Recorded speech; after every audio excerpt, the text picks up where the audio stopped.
Bonjour à tous, je m'appelle Marjolaine Maurice et je travaille au Musée des Beaux-Arts de Caen. Je suis médiatrice culturelle et j'agis depuis de nombreux mois avec les doctorantes qui sont ici présentes pour la réflexion du millénaire, le projet Art, Bien-être et Cerveau. Et du coup, aujourd'hui, on va laisser la parole aux doctorantes qui sont ici présentes et on va les laisser se présenter avant d'aborder la question de comment s'organise l'expérimentation au Musée des Beaux-Arts de Caen. Bonjour, je suis donc Éléonore Mariette, je suis doctorante sur le projet Art, Bien-être et Cerveau et je m'occupe plus particulièrement de toute la partie psychologie expérimentale. Donc moi, c'est Déborah Viglieri, je suis doctorante au sein du laboratoire NIMH, donc neuropsychologie et imagerie de la mémoire humaine, et je m'occupe sur ce projet de tout ce qui va être enregistrement cérébral. Bonjour, moi c'est Raphaël Lemaire, je suis doctorante en informatique au GREC et je vais plutôt m'occuper de la partie eye tracking et lien entre le texte et l'image. Comment s'organise l'expérimentation au musée ? Peut-être que Déborah, tu peux commencer à nous expliquer. Non, il est mort. Alors peut-être qu'Éléonore, tu peux commencer à nous expliquer. Oui, alors en fait, du coup, comme toute recherche, en fait, on va déjà lancer un appel à volontaires, étant donné qu'on cible en fait des participants qui sont en bonne santé entre 18 et 65 ans. On va lancer un appel à volontaires dans la population générale, des habitants de la région caennaise, via les médias et via les circuits habituels. Ensuite, une fois que les participants nous auront contactés et manifesté leur intérêt, ils pourront du coup on pourra fixer avec eux ce qu'on appelle une visite d'inclusion, où on va vérifier qu'en fait ils répondent à tous les critères qu'on a fixés pour notre recherche. Et à la suite de ça, une fois qu'ils seront ce qu'on appelle inclus, donc à l'issue de cette visite d'inclusion, ils pourront bénéficier en fait de 2 visites au musée avec tout un tas de mesures expérimentales en fait dont l'objectif est d'identifier si la visite au musée a un effet sur le bien-être ressenti au cours de cette visite. Et donc du coup, ils vont avoir 2 visites au musée. Donc la première visite qui sera réalisée individuellement. On accueille les participants au musée. Ensuite, ils passent tout un certain nombre de mesures cognitives et comportementales. Ensuite, ils sont accueillis par un autre intervenant du musée et ils vont visiter le musée au cours duquel, donc cette visite, ils vont voir 6 œuvres différentes. Le temps, en fait, à chaque œuvre sera contrôlé pour être identique d'une œuvre à l'autre. Et ensuite, à l'issue de cette visite, ils vont refaire toutes les batteries de tests qu'ils avaient fait avant. C'est ce qui permet de voir l'effet de la visite sur les mesures avant et après. Et ensuite, au cours d'une deuxième visite, donc là pour le coup dont l'objectif est un petit peu différent, Déborah va vous expliquer un petit peu en quoi elle consiste. Avant de parler de la visite 2, je vais compléter ta réponse. Il y a aussi un groupe contrôle dans notre étude et ce groupe contrôle va vivre le protocole comme le groupe expérimental. Par contre, il n'y aura pas de matériel d'enregistrement cérébral ou d'eye tracking ou ce genre de choses pour pouvoir justement contrôler l'effet de ce matériel et de voir si la visite au musée de manière... Donc le groupe contrôle visitera le même nombre, enfin il verra le même nombre d'œuvres que le groupe expérimental. Le temps sera également contrôlé comme le groupe expérimental. On voudrait juste pouvoir voir l'effet d'une visite au musée sans le matériel. Et donc dans la visite 2, il y a toujours ce groupe contrôle, mais cette fois-ci, les participants du groupe expérimental vont être mis en binôme. Ils visiteront le musée comme dans les conditions de la visite numéro 1. Ils verront juste un peu plus d'œuvres, 8 et non 6. Et en fait, l'objectif de mettre ces participants en binôme, c'est de pouvoir justement enregistrer leur interaction et voir si enregistrer via la NIRS, une technique d'imagerie qui est assez innovante, de voir si les personnes peuvent avoir une certaine synchronisation cérébrale du fait de visiter un musée en binôme. Voilà l'objectif de cette visite 2. Et maintenant, je vais passer la parole à Marjolaine et Raphaël qui vont vous parler un peu plus en détail du choix des œuvres et des contraintes que ça a pu des contraintes qu'il y a pu avoir dans le choix. Donc effectivement, on a choisi 12 tableaux. Il y a eu un véritable va-et-vient entre les doctorantes et les différents partenaires du projet. Au cours des réunions, nous, Musée des Beaux-Arts, on a proposé des œuvres qui étaient principalement orientées vers un choix de format pour une meilleure lisibilité de l'œuvre, mais aussi une matérialité de l'œuvre. Est-ce que cette œuvre allait être plutôt sombre? Ben non, justement plutôt claire, sans reflet, une lisibilité de l'œuvre et une accessibilité aussi dans la lecture de l'œuvre, la compréhension de l'œuvre aussi, dans le fait que cette œuvre, elle ne soit pas abstraite. Ça, c'était une vraie question, et donc on va en reparler après avec Raphaël par rapport au NIRS. Et puis, on s'est interrogé aussi sur est-ce que cette œuvre allait pouvoir nous procurer des émotions, et lesquelles. Et puis aussi s'interroger sur une homogénéité dans le choix des œuvres, parce que ces œuvres, eh bien, il fallait qu'elles soient lisibles pour tous, et que l'on puisse bien justement avoir une lecture assez identique pour chaque groupe de participants. Voilà, il y a eu aussi également le choix des textes. Donc moi j'ai été dans cette écriture de textes, et c'est 12 choix d'œuvres et donc de textes de médiation qui vont être en quelque sorte chuchotés aux participants, donc aux personnes qui vont regarder l'œuvre, et le médiateur sera derrière le participant et va écouter une sorte de discours. Ce discours, il faut qu'il soit aussi intelligible par tous, parce que en fait, on a affaire à des primo-visiteurs. Donc là, il y avait vraiment aussi cette notion de compréhension de l'œuvre avec des termes qui ne soient pas trop techniques. L'écriture des textes s'est fait en général plutôt orientée sur une lecture de l'artiste, et puis après une analyse de l'œuvre, et aussi en lien avec le NIRS et le ACE Tracking, eh bien une lisibilité de l'œuvre qui va se faire de gauche à droite, vers le bas, qui raconte quelque part une histoire. Donc je te laisse la parole, Raphaël, pour peut-être compléter cette partie technique et puis du choix des œuvres en réalité. Oui, donc on avait différentes contraintes. Donc, au niveau de l'eye tracking pour le choix des œuvres, l'intérêt c'était que la personne avec les lunettes puisse avoir un chemin du regard qui était un petit peu dirigé par la médiation, donc ce dont parlait Marjolaine tout à l'heure. Et donc il nous fallait des œuvres qui soient suffisamment grandes, avec lesquelles on puisse avoir une distance qui permette aux lunettes, enfin à la caméra des lunettes d'eye tracking de bien voir l'œuvre dans son intégralité. On a aussi remarqué lors de passations qu'on avait fait au musée que la luminosité des œuvres pouvait poser problème, notamment pour une œuvre où un néon ne fonctionnait pas suffisamment. Et donc on a changé d'œuvre afin de pouvoir pallier à cette problématique.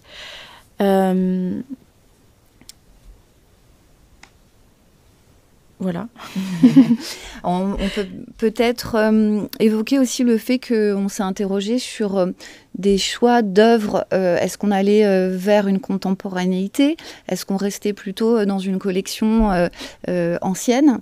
Et puis nous, en tant que Musée des Beaux-Arts et médiatrice, je me suis aussi interrogée sur le fait de parler des genres en peinture. Est-ce qu'on allait évoquer des portraits, des scènes de genre, des paysages? Et donc il y avait vraiment eu tout un va-et-vient avec les équipes techniques et les doctorantes pour cette réflexion qui allait amener un discours particulier à la lecture des œuvres et à ce que ça pouvait aussi nous procurer comme bien-être, parce que il n'y a pas une attirance pour tout le monde sur les portraits, les scènes de genre ou les paysages, et que chacun a sa propre sensibilité. Donc, comme on ne connaît pas l'essence des participants, il fallait aussi répondre à une proposition assez vaste pour que chacun puisse y trouver sa place et se sentir à l'aise dans la lecture des œuvres. Il y y avait aussi, si je peux me permettre, la contrainte du côté abstrait d'une œuvre. C'est vrai qu'on aurait apprécié, on aurait aimé pouvoir mettre des œuvres un petit peu abstraites, mais justement avec la médiation, on ne pouvait pas avoir assez de matière sur une œuvre abstraite pour avoir des choses justement concrètes à observer et pour pouvoir mettre en lien l'effet de la médiation et donc du chemin du regard sur une œuvre, parce que le côté abstrait ne nous permettait pas de faire ça. Pour autant, on aurait bien aimé quand même avoir de l'abstrait, mais on a été obligé de faire le choix de ne pas en avoir. Effectivement, c'était un choix cornélien. Et parfois, il a fallu aller vers des renoncements nécessaires. Et effectivement, entre nous, la médiation, le musée des Beaux-Arts, nos envies, nos attentes, et vous, dans la partie... Voilà, c'était un vrai va-et-vient constant. Maintenant, on peut peut-être justement essayer de voir comment vous avez réussi à lever toutes ces contraintes, comment vous êtes interrogé aussi au fil du temps sur les contraintes techniques, et puis comment vous avez aussi intégré le musée, puisque finalement là c'est la science qui vient dans le musée des Beaux-Arts, et donc quelles contraintes vous avez rencontrées dans le musée? Oui, comme tu viens de le dire, en fait, là, c'est comme toute recherche en situation, avec du coup un contexte qui essaye d'avoir des mesures dans un contexte écologique, au plus proche de la réalité de ce que vit le participant dans la vraie vie. Et bien, en fait, c'est le laboratoire qui se déplace dans ce lieu, en fait. Et donc, du coup, forcément, ça nécessite des ajustements, que ce soit du côté du laboratoire qui va s'adapter, qui mesure et qui va essayer d'adapter tout son matériel et tout son arsenal expérimental au nouveau lieu, que de la part de ce lieu qui va nous accueillir. Donc, par exemple, déjà, la première question qu'on s'est posée, c'est comment on fait concrètement pour faire toutes ces mesures au sein du musée, alors que c'est un lieu qui accueille du public. Donc, c'est pour ça que du coup, on a opté déjà pour pouvoir le réaliser le jour de fermeture, le lundi, mais du coup, ça implique une autre contrainte, c'est-à-dire que ça va rallonger notre temps de passation, et du coup, notre recherche, elle va durer un certain temps. Donc, avant qu'on puisse après, derrière, retirer des données, etc., ça va mettre plus de temps que ce qu'on avait espéré au départ. Ensuite, après, il y a tout le volet gestion pratico-pratique en fait du matériel. Donc, ce que je n'ai pas précisé du coup au début de mon explication du protocole, c'est que, en effet, comme Déborah l'a dit, les participants, ils sont équipés pendant la visite, ils sont équipés d'un bandeau NIRS qui enregistre l'activité cérébrale, des lunettes d'eye tracking qui va mesurer le trajet du regard quand ils regardent chaque tableau, et puis d'un bracelet qui va mesurer le rythme cardiaque. Et en fait, tout ça, déjà, il faut tout simplement savoir si on peut les porter tous en même temps. Donc, il a fallu qu'on fasse des tests sur une même personne, déjà qu'on voit en termes d'ergonomie si c'était confortable pour le participant. Ensuite, il a fallu qu'on voit si justement ça fonctionnait ensemble en termes de compatibilité technologique, on va dire ça comme ça. Déborah et Raphaël vous en parleront un petit peu mieux que moi. Et puis après, par rapport à la partie du coup qu'on fait avant la visite et après la visite, des tests informatisés, etc., que ça ne dure pas trop longtemps pour le participant, que ce soit quand même assez confortable, assez agréable, qu'on puisse aussi solliciter d'autres personnes pour nous aider dans les passations, donc que ce soit quelqu'un qui puisse le prendre en main aussi alors qu'il ne l'a pas conçu, que ce soit clair, bien expliqué et que ce soit relativement fluide.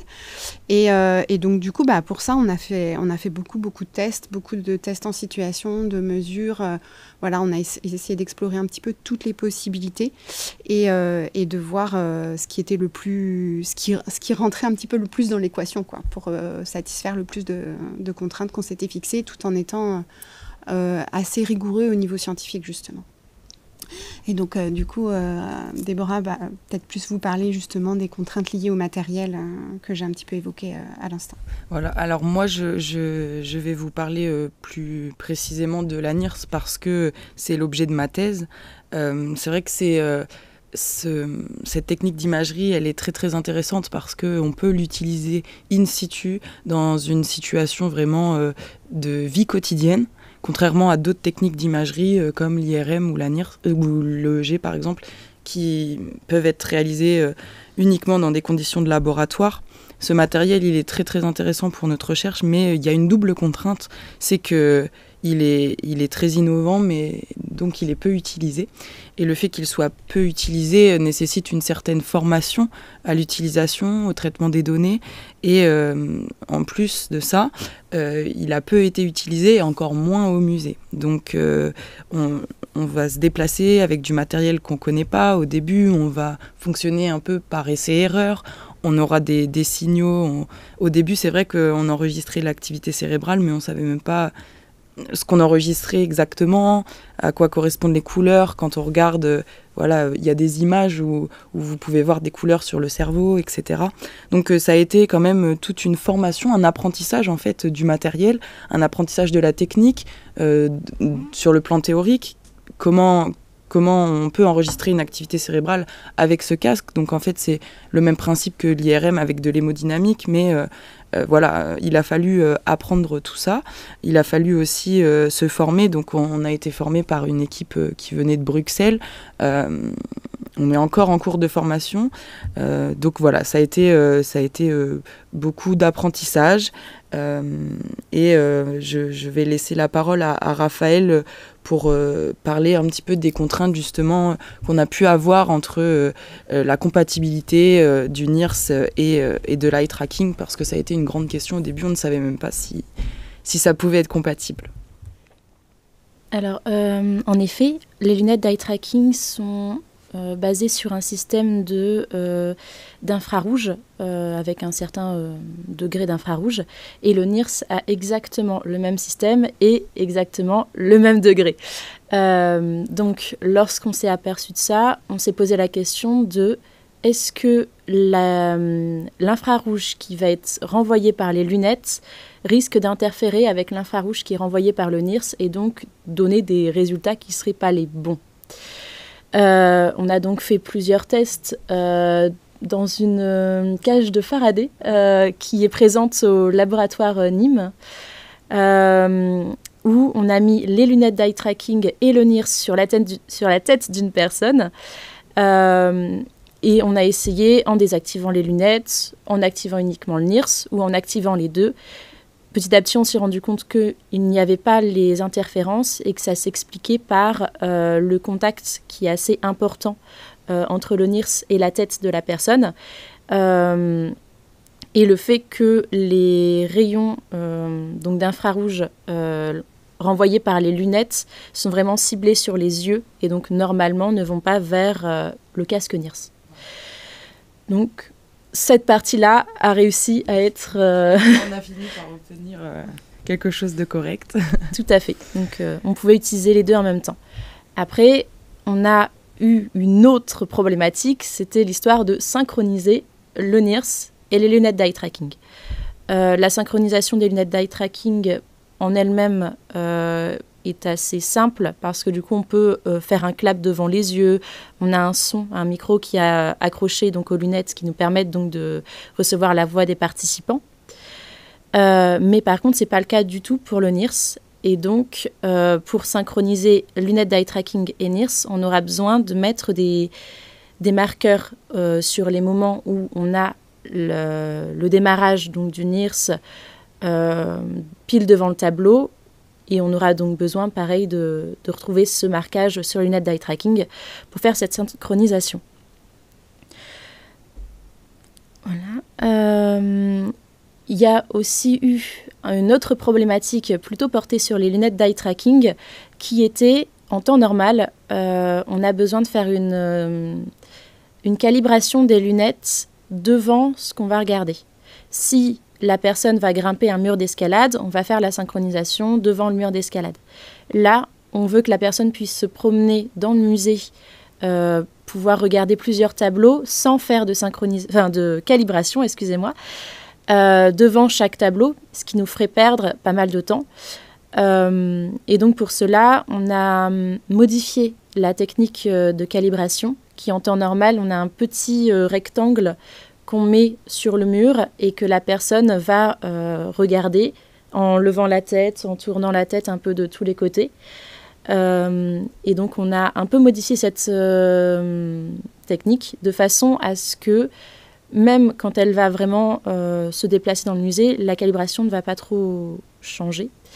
Et pour ce faire, on utilise un projecteur qui va donc projeter un écran avec donc les petits cercles cibles qui sont exactement les mêmes que pour ce petit rectangle qui était collé au mur, qui vont apparaître à certains moments à plusieurs endroits donc, du cadre. Et la personne va donc regarder vraiment ces endroits-là.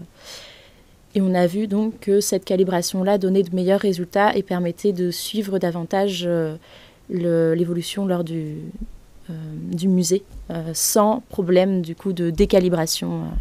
Voilà. Une dernière problématique est que, alors lors de la première phase, on utilise un micro sur la médiatrice. Elle peut nous donner son accord de ce côté-là, on n'a pas de problématique. Par contre, lors de la deuxième phase, on utilise un micro sur chacun des participants du binôme afin de récupérer un peu un texte et de pouvoir faire un chemin du regard lié à ce texte.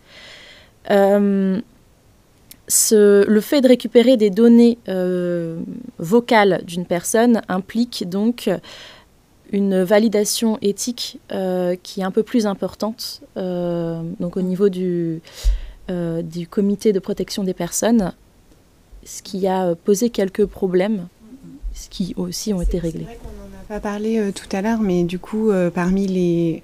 Je dirais pas forcément contrainte, parce que c'est de toute façon obligatoire pour toute recherche, mais parmi le cadre dans lequel on se situe, il y a justement toute la validation éthique de la recherche globale, et où là, du coup, donc on soumet en fait tout le déroulé de notre recherche, les mesures qu'on va faire, etc., à un comité de protection des personnes qui après va étudier le dossier, nous donner son accord ou nous poser des questions, nous donner un avis réservé, nous poser des questions pour qu'on apporte des réponses complémentaires.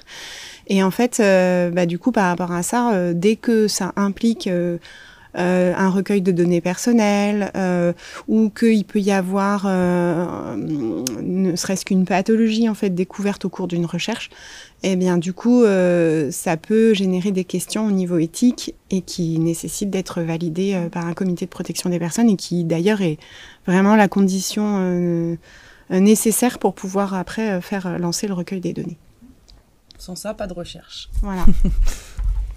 Je crois qu'on a bien balayé toutes les questions liées au protocole dans le musée. On a hâte d'y être et de commencer. Voilà, je pense que toutes ces données, ces informations, ces recueils d'informations sont vraiment précieux et pour vous et pour nous en tant que musée aussi. Je pense que nous, ça va aussi induire peut-être et certainement aussi notre manière de voir la médiation et de comment mieux accueillir le public au musée. Donc c'est avec un grand engouement que on a hâte de commencer ce projet.